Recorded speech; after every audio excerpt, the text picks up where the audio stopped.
Hi everyone, it's Laura, and I hope you're all doing well. So today I thought it would be fun to talk about being plant-based in nutrition school. So I get quite a few questions about this, and so I thought I would tell y'all my story and give y'all suggestions if you're interested in becoming a dietitian and you're also plant-based. So if you're interested, then keep watching. So I didn't start experimenting with being plant-based until I was like 20. I was in college, and it was something that I was studying nutrition. I was learning about the benefits of plants, and I learned that you genuinely don't need meat in order to be healthy. And it's actually the opposite, is oftentimes people who don't eat meat are the healthiest. And so that's when I became a vegetarian. I was a vegetarian for a couple years, and that was extremely beneficial for that time in my life because it allowed me to focus on wholesome plant-based foods and staying away from any processed meat. Because a lot of the meat that I was consuming at that time were things like Chick-fil-A and fried meat and deli meat. I would do a lot of like turkey sandwiches and stuff like that. So it's not like I was consuming quote unquote healthy meats whatsoever. So it allowed me to focus on more nutrient dense foods. After I had been a vegetarian for a little bit, I actually started eating meat again. And this was in large part because I was going through my eating disorder recovery. I was extremely vulnerable at that point when it came to eating and with food and my relationship with food. And so a lot of that was just proving to myself that it wasn't my eating disorder talking, but that it was my ethical conviction that was causing me to not consume the flesh of animals. So when I moved to Chicago and started my master's program, then that was when I decided that, okay, vegetarianism is what's right for me. It's not my eating disorder talking. I've been recovered for a couple years now. And so I started being a vegetarian again.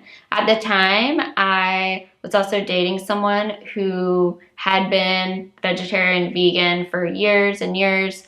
At the time, he consumed meat, but at the same time, he was extremely supportive about me cutting back on the amount of animal products I was consuming. And he was also a pretty good cook, and so he would cook me healthy, plant-based meals, which really was an encouragement for me. It's really difficult to be in a relationship with someone or be really close to someone when they don't support your beliefs. And so when the people around you support your beliefs, it's a lot easier to be yourself, to do exactly what you want to do, and you don't have those questions in your mind of whether or not you're doing the right thing. So now that you know my little story, I'll kind of take you through being in nutrition school and kind of what that process was like for me in regards to being plant-based, believing in the power of wholesome foods,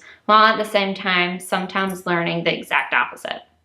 So when I was an undergrad, I specifically remember asking a professor, so what do you think about being vegetarian? You know, do you think that this was when I had just started out being vegetarian. I was like, do you think that this is something that is healthy, or what do you believe? And he told me, he was like, I think it's healthy as long as you're getting your omega-3s. So that was his main concern, was the essential fatty acids. And so he said, if you are a vegetarian, which I don't believe this, so don't think that this is something I'm ever gonna do, but he said, if you are a vegetarian, the one thing that I recommend is when you get pregnant and you're breastfeeding, consider incorporating fish into your diet. He's like, but I don't think that poultry and meat are necessary by any means. It's just the omega-3s, which, as you know, there's plenty of ways to get omega-3s from plant-based sources. And a lot of, as a society, our issues with omega-3s aren't that we're not consuming enough omega-3s, is that we're consuming too much omega-6s. And so the ratio is off. And so if we decrease the amount of processed foods that we consume, we're decreasing the amount of omega-6s. And so we actually don't need that much omega-3s if we're consuming a wholesome plant-based diet. So in undergrad, that honestly is the main thing that stuck out to me in regards to vegetarianism. And he wasn't, again, discouraging me. He was just giving me his opinion. I asked for his opinion. In regards to school, the only thing that was difficult for me was our cooking classes, our food service classes. We had to learn how to prepare meat, and so that was quite difficult being a vegetarian. However, my classmates, my teammates were extremely supportive and would allow me to do things other than touching the meat, and we would just like secretly not tell anybody. So that's my experience in undergrad. It wasn't bad. It wasn't that I have this chip on my shoulder or anything. My professors were pretty open. They didn't push meat down our throats. It wasn't something that they said we had to have or anything like that. When I got to my internship, so this is when I learned that every dietitian has their own beliefs about food and nutrition. There are different things that work for different people, where we all come from different parts of life. And so as a result, we've all gotten to a different place in life where we think certain things are healthy. In my internship, however, the biggest thing that I remember, there were quite a few plant-based students that were with me.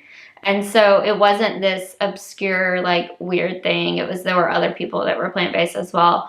And so oftentimes whenever we had events or they did a dinner for us or breakfast or something like that, there were always vegetarian options. There were always even vegan options they would have. It wasn't this thing of, oftentimes when I go to lunch and learns, I don't eat because there's nothing available for me. However, it was the opposite during my internship. They were very sensitive to the fact that there were people who didn't want to consume animal products. So they were open-minded in that regard. In regards to classes, honestly, I don't remember ever feeling uncomfortable because of them pushing meat or anything like that. The one thing I do remember is there's a professor who a lot of her research is around the Mediterranean diet. So she strongly believes in the power of the Mediterranean diet. But with the Mediterranean diet, there's a lot of, it incorporates wholesome, fresh foods. And so even when she would talk about that and how awesome the Mediterranean diet was, in my head, I thought, you know what would be even better is if you cut out the meat. You know, if you cut out even though it's fish and lean poultry and things like that, it would be even better if you cut that out. And so again, I never felt awkward or anything like that.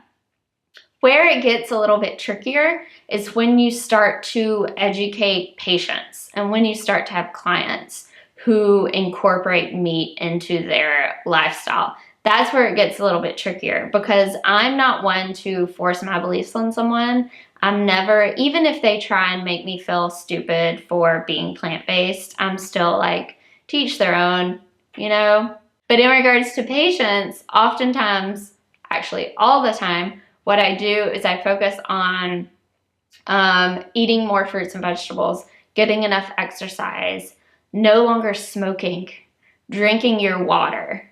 And I focus less on the meat in regards to eliminating it. If they bring up, what are your beliefs on meat? If they directly ask me if I think meat's healthy, I'll obviously give them my opinion because they asked it. But it's not something I force on them. I never say like, have you ever thought about eliminating the meat in your diet? I've never said that.